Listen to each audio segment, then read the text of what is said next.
I must give the British people a very simple instruction. You must stay at home. He said he hopes never to issue that instruction again.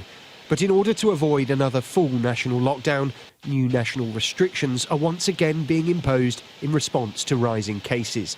The latest step, making self-isolation a legal requirement in England, enforceable with fines of up to £10,000. In a statement, the Prime Minister said, "The best way we can fight this virus is by everyone following the rules and self-isolating if they're at risk of passing on coronavirus. And so nobody underestimates just how important this is.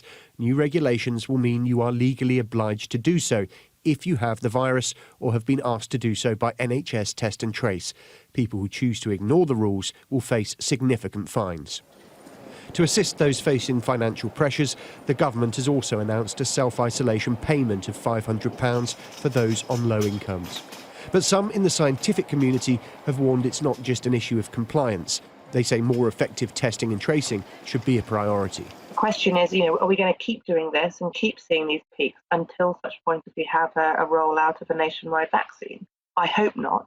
But the only way we can do that is through making sure we have the mechanisms and tools in place to be able to stop that, and that is a functioning testing system and a functioning contact tracing system. The government have made clear the outright closure of schools and businesses would be a last resort, but consideration is being given to the national rollout of measures already in place in local hotspots.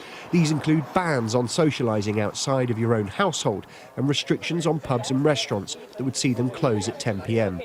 Labour say the government need to show some urgency in coming to a decision. At the start of this pandemic earlier in the year, the government were too slow. They were slow to lockdown. They were slow on personal protective equipment, slow on testing, and I'm afraid they still haven't got test, track and isolate anywhere near the level that it should be. So what we're saying to the government is don't be slow again. New local restrictions for parts of the North East have just taken effect in Blyth. Some here who switched their vote from Labour to the Conservatives at the last election are now regretting that decision. Thought they were brilliant. Rishi Sunak thought they were brilliant, but then as time's gone on, we don't think they know what they're doing. I don't like the man now, but there you go. But others were more forgiving. I think he has a very difficult task, very difficult, and I don't think anyone else in his position could have done any better. Back in Westminster, it's not clear all Conservative MPs will show the same patience.